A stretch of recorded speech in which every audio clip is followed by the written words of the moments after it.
सुनो, ये जो तुम किसी भी काम के होते ही, किसी भी छोटी सी खुशी के होते ही उससे किसी को बताने के लिए बेचैन हो जाते हो, ये आदत साधारण नहीं है। ये आदत तुम्हारे भीतर की एक गहरी कमजोरी को प्रकट करती है। तुम सोचते हो कि तुम खुशी बांट रहे हो, लेकिन वास्तव में तुम अपनी खुशी को खोल कर रख देते हो, और जो खुला होता है वह सुरक्षित नहीं रहता।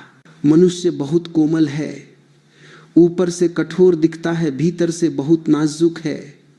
उसके सुख कांच की तरह होते हैं, जरा सी ठोकर और दरार पड़ जाती है। लेकिन तुम क्या करते हो, जैसे ही जीवन में कुछ अच्छा घटता है तुम उसे शब्दों में ढाल देते हो, दिखाने लगते हो, सुनाने लगते हो, जैसे भीतर ठहरना तुम्हें आता ही नहीं।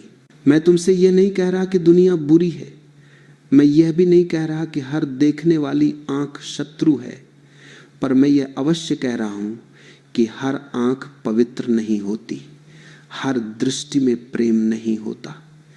कुछ दृष्टियां खाली होती हैं, और खाली मन बहुत खतरनाक होता है।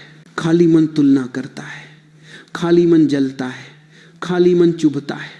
नजर कोई जादू नहीं है, नजर कोई टोटका नहीं है, नजर चेतना का स्पर्श है। जब कोई व्यक्ति तुम्हें देखता है तो वह केवल तुम्हें नहीं देखता, वह अपने भीतर की स्थिति से तुम्हें छूता है। यदि उसके भीतर संतोष नहीं है तो उसकी दृष्टि में विष होगा।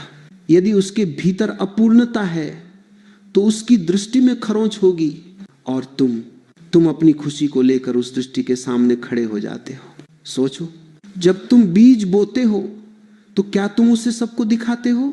जब गर्भ ठहरता है तो क्या उसी दिन घोषणा कर दी जाती है?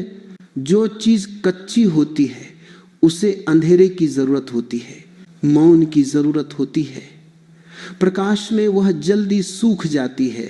लेकिन मनुष्य का मन बड़ा अजीब है, वह भीतर से डरा हुआ है। उसे लगता है कि अगर उसने नहीं बताया तो उसकी खुशी अधूरी रह जाएगी। जैसे खुशी को प्रमाण चाहिए, गवाह चाहिए, तालियों की जरूरत है। यह मांग कहां से आती है? यह मांग भीतर की रिक्तता से आती है। जिस दिन तुम भीतर से पूर्ण हो जाओगे उस दिन तुम चुप रहना जान जाओगे। नजर तब लगती है जब तुम खुले होते हो, नजर तब लगती है जब तुम अपने भीतर खड़े नहीं होते, नजर तब लगती है जब तुम बाहर की स्वीकृति पर निर्भर होते हो। क्योंकि जो व्यक्ति बाहर की स्वीकृति चाहता है वह बाहर की ही चोट भी स्वीकार करता है। ध्यान से समझो, तुम किसी को अपनी खुशी बताते हो, सामने वाला मुस्कुराता है, वो कहता है बहुत अच्छा, लेकिन उसके भीतर कुछ और चलता है। उसके भीतर तुलना उठती है, उसके भीतर सवाल उठता है कि उसके पास ये क्यों नहीं है। वह स्वयं को छोटा महसूस करता है, और यह भावना उसकी आंखों से होकर तुम्हारे जीवन में प्रवेश कर जाती है। यह कोई सोच समझ कर किया गया कार्य नहीं होता, यह अनजाने में होता है। इसलिए यह और भी खतरनाक है, क्योंकि जो जानबूझकर नुकसान करता है उससे बचना आसान है। जो अनजाने में चोट करता है